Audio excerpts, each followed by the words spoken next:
Hello and welcome to the next YouTube video on my channel. I think everybody knows the feeling when you're playing the white chess pieces and your opponent again plays the very annoying Sicilian defense.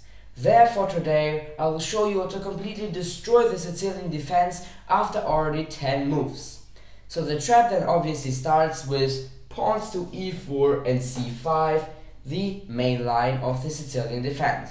And actually, what's very interesting is that the first 6 moves of the trap are official lines of the defense. So here we continue now with knights to f3 and to c6. This is called the open Sicilian, and now normally the continuation is that we strike at the center, which we also do by playing pawn to d4 here.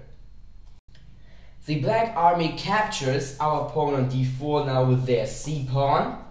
We just capture back with our knight from f3, and now the black army continues with knight to f6, attacking our pawn here on e4 in the center of the chessboard.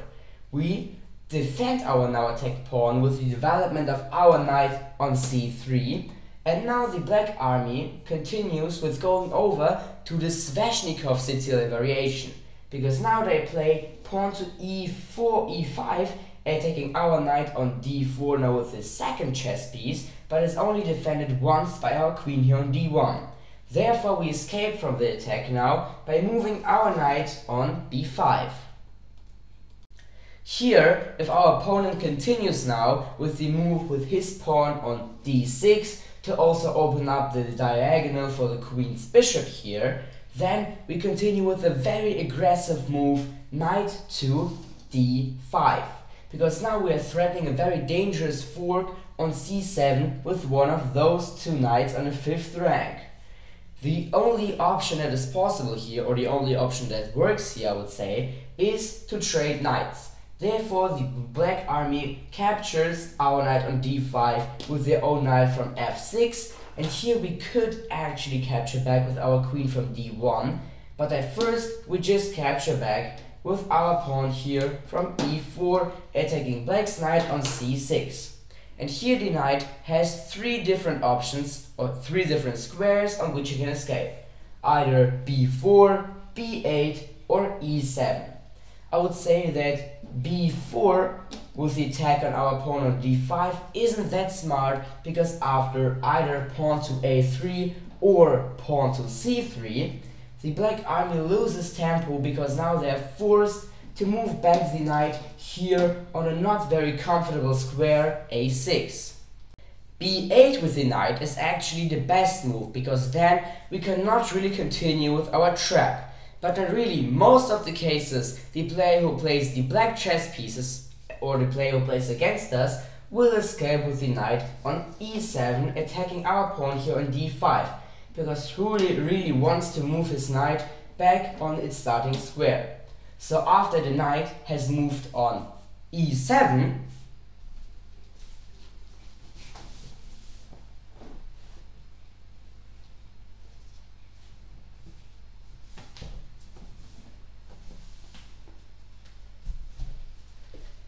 we continue with a very sneaky move, pawn to c3, preparing something very dangerous. Because if now our opponent tries to kick back our knight by playing pawn to a6, thinking that he has forced our knight to move on the very uncomfortable square a3, because we cannot move on c3 anymore because they have blocked this square with our pawn, then they are wrong, because in this case we won't move back with our knight, but we will rather play the very strong move queen to a4, sacrificing our knight.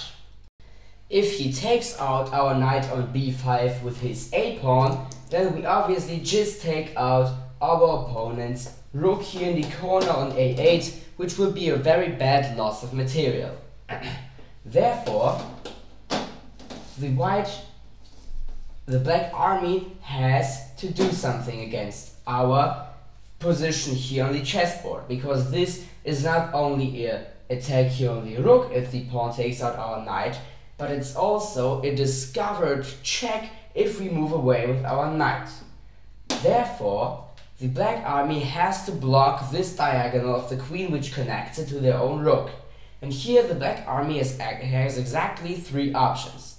The first one is knight to c6, but this is not good because we can either take out the knight with our pawn here like this, or we play another very interesting thing, and that's knight to a3, pinning this knight on c6, but here the black army should just respond with bishop to d7. But actually, I think that no one of you would have really played knight to c6 to block the discovered check here. I think that most of you would have played bishop to d7 to block the discovered check. But this is actually a very big mistake, because here we just play knight to d6. And I think you see, this is just smothered checkmate. Therefore, bishop to d7 is also a big mistake. The third option is queen to d7 to block this diagonal which connects the king with our queen here on a4. But this actually also isn't good, because here we can either play knight to c7 with check, winning a rook in 2 moves, because now the king is forced to move on d8, because here they cannot take out the knight with the queen because the queen is pinned. So the king moves on d8, now we capture black's queen here on d7, they capture back either with the king or with the bishop, doesn't really matter with which piece exactly, let's just say with the bishop, and here we just take out black's rook on a8, winning material. And the second option, how to answer after our opponent has blocked the discovered check with queen to d7, is not knight to c7 with check, but rather knight to d6 with check, forcing our opponent's king again to move on d8. And here we again win the rook, but this time the other one, because here we just play knight to f7, forking our opponent's chess pieces, especially here the king and the rook in the corner of the chessboard, and after a queen trade we are just winning the rook again. So we can see that all of the 3 options to block the discovered check led to either a lose of the game or to lose a big material. Therefore, the actually best move in this position here is not to try to block the discovered check, but rather to move away with the king here on d7. Here, the position for the black army is still very bad, because after the next and then after the following moves, the black king will be somewhere where he should not really be. But in the first way, or these first moves and the following moves, in this variation, the black army does not really lose material at first. So that was it then already with this video, in which I have shown you a very strong chess trap with which you can completely destroy the Sicilian defense already after 10 moves. I hope that you liked this video. If you liked it, feel free to leave a like there and subscribe to my YouTube channel. Till next time, bye!